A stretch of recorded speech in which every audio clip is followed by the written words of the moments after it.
ठीक है। ये इलस्ट्रेशन 14 जो है बड़ी इंपॉर्टेंट है। इसमें आपको क्या कैलकुलेट करना है कि आपने डिबेंचर्स जो इशू करे वो कितने % प्रीमियम पे इशू करे।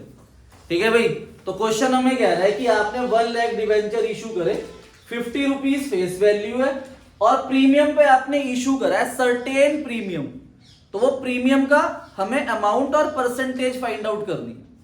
और क्वेश्चन कह रहा है कि जब हम डिबेंचर्स को रिडीम कर रहे हैं तो आप रिडीम कर रहे हो 10% के प्रीमियम पे, तो 50 का 10% कितना होता है 5 रुपीज। तो 5 रुपीज का आपको लॉस है। तो टोटल लॉस जो है वो हमारे पास 1 लाख इंटू 5, तो टोटल लॉस कितना है 5 लाख रुपीज का लॉस है। तो मैंने आपको बताया था कि जब भी डिबेंचर्स इशू हो रहे हैं और रिडीम हो रहे हैं प्रीमियम पे, तो वो जो लॉस है उसे हम राइट ऑफ करते हैं। और राइट ऑफ करने के लिए हमारे पास अगर सिक्योरिटी प्रीमियम रिजर्व अवेलेबल है तो वो यूज होगा, अगर वो अवेलेबल नहीं है तो क्या यूज होगा, statement of profit and loss. तो इस क्वेश्चन के अंदर हमारे पास सिक्योरिटी प्रीमियम रिजर्व है पर उसकी फिगर हमारे पास दे नहीं रखी। तो क्वेश्चन नीचे लिखा हुआ है कि जो टोटल लॉस हमारे पास 5 लाख रुपीज है, इसे स्टेटमेंट ऑफ पीएल से तो हम राइट ऑफ कर रहे हैं 2 लाख रुपए। अगर टोटल 5 लाख रुपीज में से 2 lakh rupees statement of PL में गया तो बताओ सिक्योरिटी प्रीमियम रिजर्व में कितना गया होगा 3 लाख रुपए। तो 3 लाख रुपए हमारे पास सिक्योरिटी प्रीमियम रिजर्व। इसका मतलब है, अब पहले से क्वेश्चन के अंदर सिक्योरिटी प्रीमियम रिजर्व नहीं गिवन, तो ये सिक्योरिटी प्रीमियम रिजर्व अभी इशू करके आया होगा। तो इसका मतलब हमें टोटल प्रीमियम हमें कितना मिल गया 3 लाख रुपए और टोटल डिवेंचर कितने हैं 1 लाख।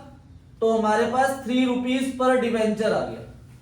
और अगर हमें क्या निकालना है परसेंटेज, तो हम फेस वैल्यू से डिवाइड कर देंगे तो 6% प्रीमियम पे हमने डिवेंचर इशू करे। ठीक है। अब ध्यान से देखो, इलस्ट्रेशन 49 बिल्कुल सेम है, ध्यान से पढ़ो। EICL लिमिटेड ने 40,000 10% डिवेंचर 200 रुपीज के इशू करे at a certain rate of discount. अब हमें डिस्काउंट का रेट फाइंड आउट करना है। इलस्ट्रेशन 49 में नंबर ऑफ डिवेंचर्स हमें दिए हुए हैं कितने 40,000। तो 40,000 हमारे पास नंबर ऑफ डिवेंचर्स है, 200 रुपीज फेस वैल्यू है, ये हमने इशू करा है और ये इशू कर रहे हैं हम डिस्काउंट पे। तो हमें इस डिस्काउंट की वैल्यू फाइंड आउट करनी है। ठीक है। तो डिस्काउंट भी राइट ऑफ कहां से होता है सिक्योरिटी प्रीमियम रिजर्व, अगर वो अवेलेबल नहीं है तो statement of profit and loss. तो क्वेश्चन के अंदर आगे दे रखा है कि रिडीम हो रहा है 20% प्रीमियम पे। तो जब आप रिडीम कर रहे हो तो 20% प्रीमियम है, तो 200 का 20% कितना होता है बताओ 40। तो ये 40 रुपए का आपको फ्यूचर में क्या है लॉस। अब लॉस और डिस्काउंट ये मिला के राइट ऑफ होते हैं। तो हमारे पास जो टोटल लॉस है ये लॉस निकलेगा डिस्काउंट प्लस लॉस, इन दोनों के सम से। तो लॉस तो मेरे पास है 40,000 इंटू 40 कितना हो गया 16 लाख। ठीक है। ये डिस्काउंट नहीं पता मुझे, ये मुझे फाइंड आउट करना है।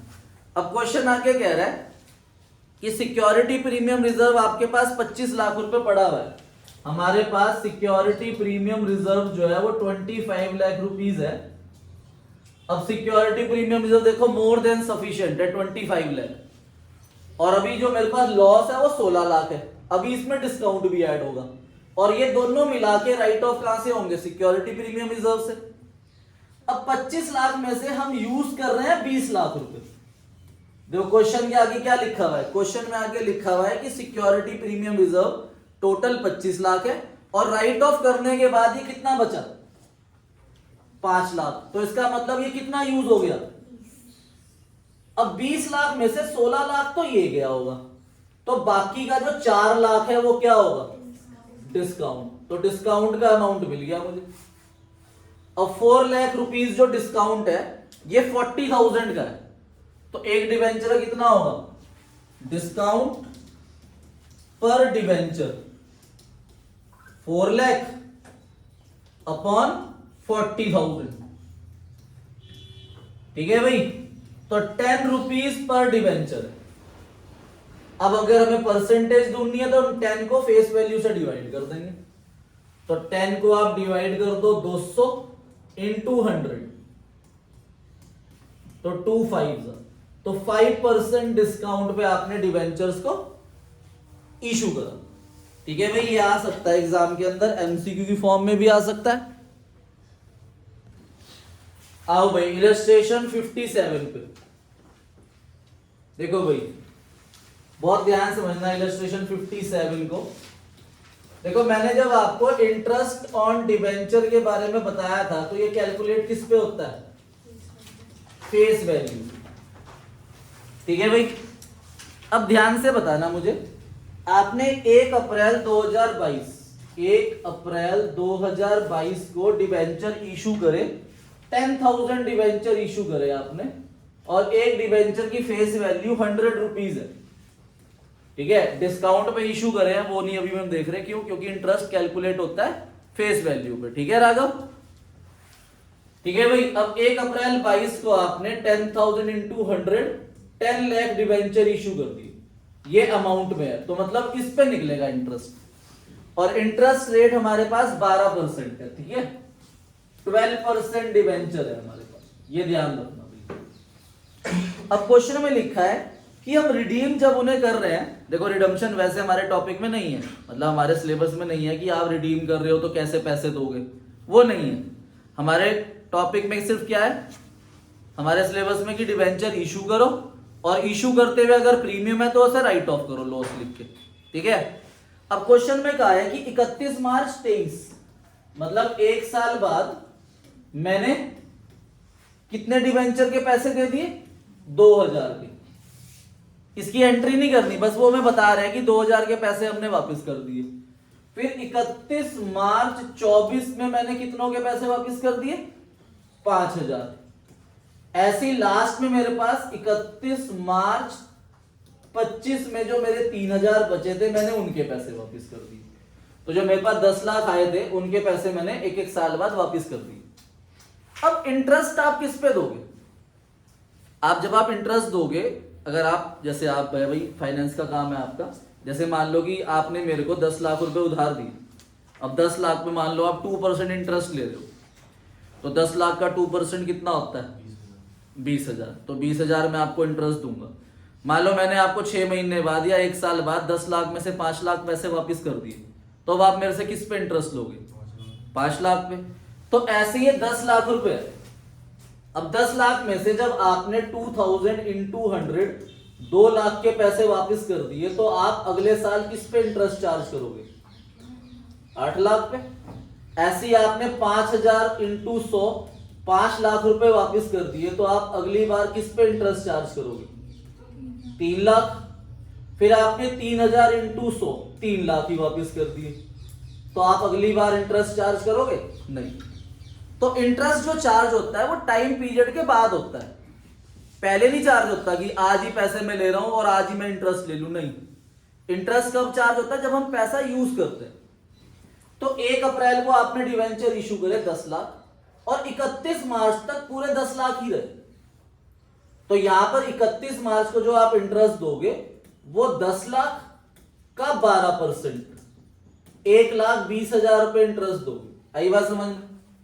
फिर आपने 2 लाख रुपए दे दिए 31 मार्च को, तो अगले साल आप पूरे साल कितने यूज कर रहे हो, 8 लाख। तो अगले साल आप 8 लाख का 12% 96,000 रुपीज इंटरेस्ट दोगे। फिर जब 5 लाख रुपए चले गए तो बचे 3 लाख, तो 3 लाख का 12% कितना होता है बताओ, 36,000। तो ये 36,000 इंटरेस्ट आएगा। अब यहां पर आपने डिवेंचर इशू करे डिस्काउंट पे, तो इशू की तो आपको एंट्री आती है, bank account debit to debenture application and allotment. ठीक है, डिस्काउंट है आपका 5%, मतलब आपने 10,000 इंटू 95 रुपीज में इशू करे। तो पहली 2 एंट्री आपकी होगी 1 अप्रैल को, bank account debit to debenture application allotment 9,50,000 9,50,000, और दूसरी एंट्री में debenture application and allotment account debit 9,50,000, discount on issue debenture account debit 50,000, और 2 डिवेंचर अकाउंट कितना 10 लाख। फिर साल एंड होगा पहला। अब पहले साल के एंड में आप इंटरेस्ट कितना दोगे? 1,20,000। तो वो दो एंट्री करी हुई है, interest on debenture account debit to debenture holder 1,20,000, फिर debenture holder account debit to bank 1,20,000। और फिर इंटरेस्ट कहां पर ट्रांसफर होता है साल के एंड में? स्टेटमेंट ऑफ पीएल में। अब इसमें डिस्काउंट भी है 50,000 रुपए और इंटरेस्ट भी है, तो टोटल वो इंटरेस्ट और डिस्काउंट आपने एसपीएल में ट्रांसफर कर दिया। क्लियर है? अब आपने यहां पर 2 लाख के पैसे वापस कर दिए, तो 2 लाख के पैसे की वापस करने की एंट्री हमारे सिलेबस में नहीं है। हमारे सिलेबस में इंटरेस्ट की एंट्री है, इसलिए इंटरेस्ट जो कैलकुलेट हुआ वो 8 लाख पे हुआ। तो 8 लाख का 12% 96,000 की 2 एंट्री होगी, फिर वो एसपीएल में ट्रांसफर हो जाएगा। फिर आपने पैसे वापस करें, उसकी एंट्री हमारे सिलेबस में नहीं है, फिर इंटरेस्ट की एंट्री है दोबारा।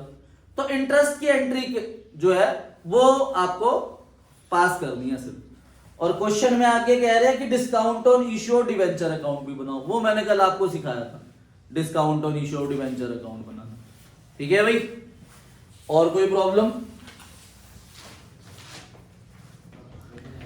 Illustration number 58।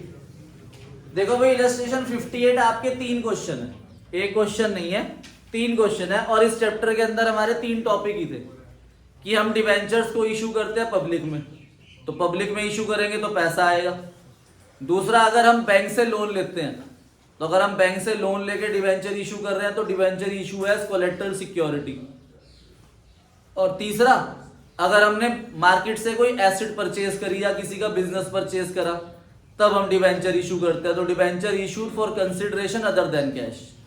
तो ये तीनों टॉपिक के क्वेश्चन है इस क्वेश्चन के अंदर। ठीक है भाई?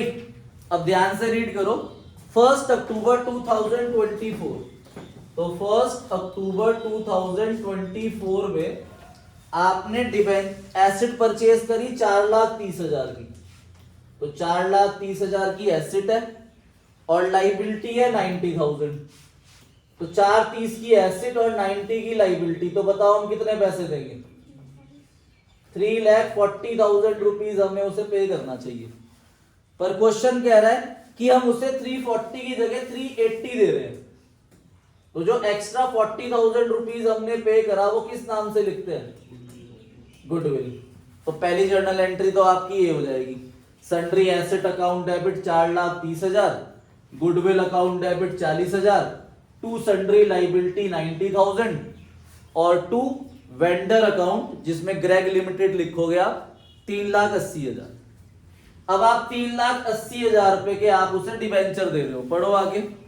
It is issue to the vendor 10% debenture of 100 each at 5% discount. तो अब आपको नंबर निकालने पड़ेंगे, तो number of debenture 3,80,000 upon face value 100 और 5% डिस्काउंट, तो 3,80,000 को आप 95 से डिवाइड करोगे, बताओ कितने आएंगे नंबर? बताओ। 3,80,000 डिवाइड बाय 95, तो 4,000 आ गए आपके नंबर ऑफ डिवेंचर। ठीक है भाई? तो फेस वैल्यू कितनी होगी? 4,000 इंटू 100 कितना आएगा? 4 लाख? नहीं, गड़बड़ होगी कुछ। हाँ, 4 लाख रुपीज। ठीक है, तो 4 लाख रुपीज हमारी फेस वैल्यू है और इनके नंबर ऑफ डिवेंचर का नाम क्या है? 10% डिवेंचर। तो ये 10% डिवेंचर, तो पहले डिवेंचर आपने 4 लाख के इशू करे 10% डिवेंचर पे, जर्नल एंट्री आपको आती है इसलिए वो नहीं मैं कर रहा। आगे लिखा है, अब आपने on the same date company ने 5,000 debenture 11% of 100 each collateral security के लिए इशू करे। तो अगर आप डिवेंचर इशू करते हो कोलेटरल सिक्योरिटी के लिए 5,000 इंटू 100 कितने के हो गए? 5 लाख। और इस डिवेंचर का नाम है 11% डिवेंचर। तो अगर हम डिवेंचर इशू कर रहे हैं कोलेटरल सिक्योरिटी तो क्या जर्नल एंट्री होती है? जस्सी यही बता दे चल। Debenture issued as collateral security की जर्नल एंट्री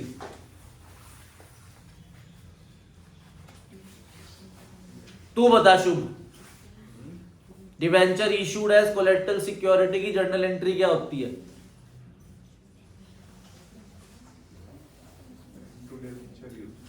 टू डिवेंचर ही होती है, बैंक टू डिवेंचर होती है। अच्छा तू बता दे रहे, debenture issued as collateral security,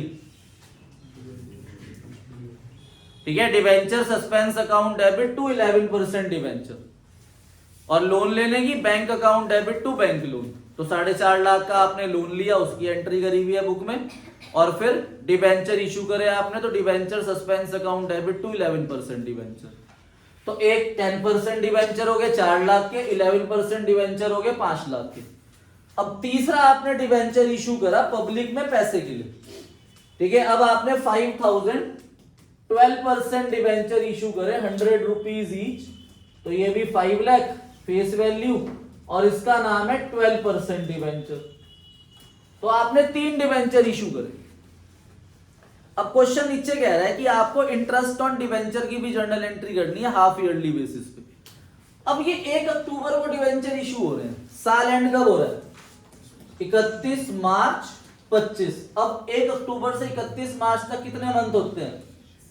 तो 6 मंथ का इंटरेस्ट दोगे। 4 लाख का 10% कितना होता है? 40,000। 6 महीने का 20,000, ठीक है भाई। 5 लाख का 11% कितना होता है? 55,000। 6 महीने का 27,500, ठीक है भाई। फिर 5 लाख का 12% कितना होता है? 60,000, और 6 महीने का 30,000। अब इनका अगर मैं सम कर रहा हूं तो वो बैठ रहा है कितना? 77,500। पर बुक में इंटरेस्ट ऑन डिवेंचर की एंट्री हुई हुई है 50,000 से। कितना सम आया? 77,500। पर बुक में जो इंटरेस्ट लिए हुए हैं वो लिए हुए हैं सिर्फ ये 20,000 और ये 30,000, 50,000। ये 27,500 नहीं लिया। क्यों सर ये क्यों नहीं लिया? क्योंकि ये वो डिवेंचर है जो इशू हुए हैं एज अ कोलेटरल सिक्योरिटी, इस पे इंटरेस्ट नहीं दिया जाता, ठीक है भाई। इस पे इंटरेस्ट कब दिया जाता है? इस पे इंटरेस्ट तब दिया जाता है अगर मैं लोन को रीपे नहीं करता, ठीक है भाई। मैंने 4.5 लाख का लोन लिया और डिवेंचर सिक्योरिटी पे रख दिए। अगर 2 साल 3 साल बाद मैं लोन को रीपे नहीं करता तो बैंक ये डिवेंचर इशू करेगा, तब मैं इस पे इंटरेस्ट पे करूंगा। तो इसलिए याद रखना, debenture issued as collateral security पे इंटरेस्ट कैलकुलेट नहीं होता। ये एमसीक्यू भी आ सकता है आपका। इसलिए 20 और 30 50,000 रुपए से आपकी इंटरेस्ट ऑन डिवेंचर की एंट्री हुई हुई है, और फिर उसे ही हमने एसपीएल में ट्रांसफर करा, ठीक है भाई। और कोई डाउट?